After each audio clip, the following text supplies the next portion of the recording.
And I thought last week was all the news to hit the web for the foreseeable future, but boy was I wrong. We got another handful of games we're talking about this week, ranging from Aion to Black Desert to the new Fallout 76 game. So ladies and gentlemen, sit back, grab a packet of Doritos, a Coke, and take a bite out of this week's MMORPG news.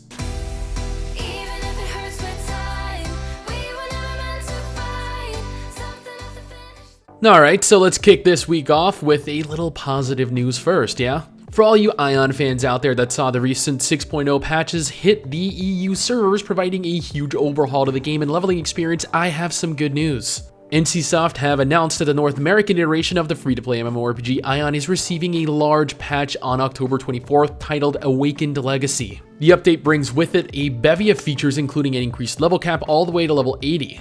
A new zone called Lokram, described as a land of vast wilderness dotted with long-forgotten ruins, and populated by mysterious creatures not seen elsewhere and housing an enigmatic solemn fortress guarded by the Jotun. New quests along with a new dungeon called Primath's Forge will be available for players to partake of as you attempt to take down the sinister Erish Kagal who has overtaken the Forge and is holding Primath hostage. We'll have a video up this week showcasing the overhauled leveling experience for players that are interested.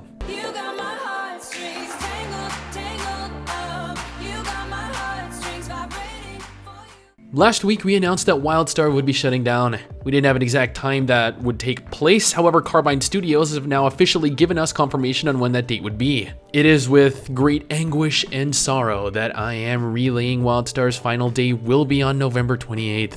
For any fans of the game or players that just want to try the game out in its final days before it vanishes forever into history, now is the time. Rip WildStar. I never really got that far through you, but it's always a sad day when MMORPGs close down. You know, unless they suck.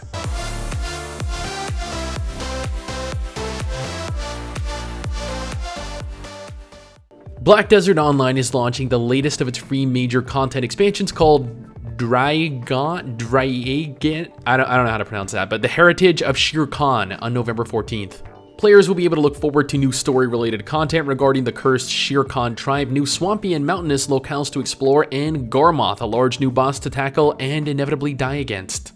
And yes, it was actually quite difficult for me withholding my chuckle when I was reading out that there would in fact be new story-related content added to Black Desert Online. Now, the new areas, at least personally, seem to take a little inspiration from, I guess, somewhere like Tibet or Mongolia, but, you know, maybe that's just me.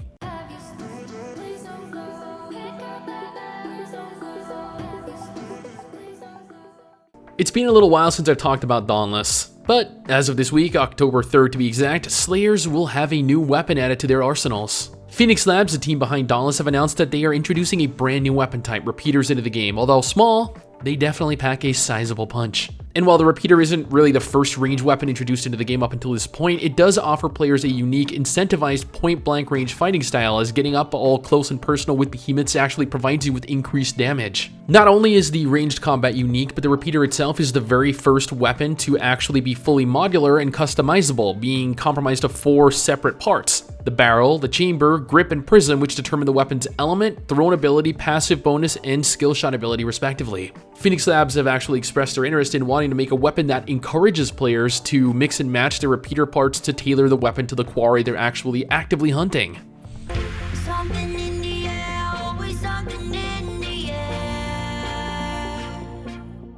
Who here is hyped for Fallout 76? Raise your hand. Come on.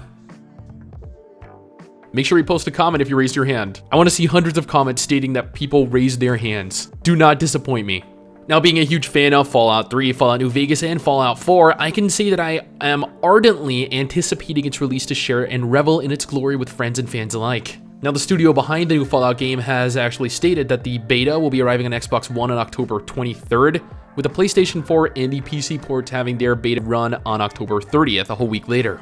They went on to state that while players ultimately will experience unique adventures, stories, and exciting moments along their Fallout 76 journey, they'll all begin the same, within the safe confines of Vault 76 on Reclamation Day. Players that are interested in participating in the beta test will be able to by pre-ordering the game. Fallout 76 is slated to formally launch on November 14th.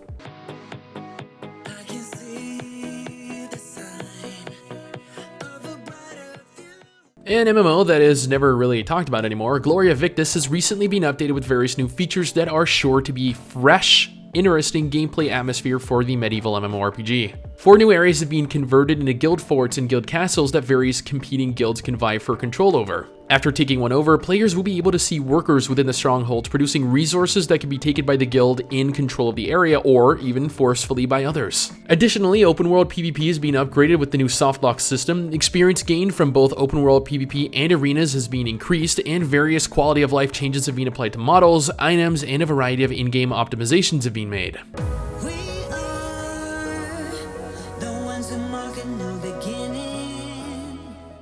Now, don't hold this against me, but I have a strong disdain for Tryon. Yet nevertheless, Rift Prime will be re-adding the next major expansion called Storm Legion to its progression servers on October 3rd. Players may remember this from when it launched all the way back on November 13, 2012, but for those of you that don't, Storm Legion allows players to traverse 2 new continents, adds 7 new dungeons to progress through, and new story-related quests. The level cap has been increased all the way to level 60, a new Grandmaster level skill cap is introduced for crafting, and a new city hub is open for players to AFK in. After Storm Legion officially relaunches, 3 additional raids and new continents will continue to be added. Again, now in celebration of Rift Prime's re-release of an expansion released 6 years ago, both live and Prime players will have an opportunity to earn new Twitch drops. Players who participate in the launch day Twitch stream on October 3rd will have a chance to win unique costumes. Yeah! Not looking for no heaven to go, 'cause I got you. Finally, for those of you that are fans of Rend, yes, all 200 of you, I would like to inform you that unfortunately, your game is dead. That is all. And that pretty much sums up all the news I've heard about over the last week. If we happen to miss anything, let me know down in the comment section and I will be sure to include it next time, if I remember. Thank you for watching this video. If you enjoyed it, drop a like, leave a comment, consider subscribing to my channel over here, checking out another video, or following me on Twitch at ByteStix to just chat or hang out.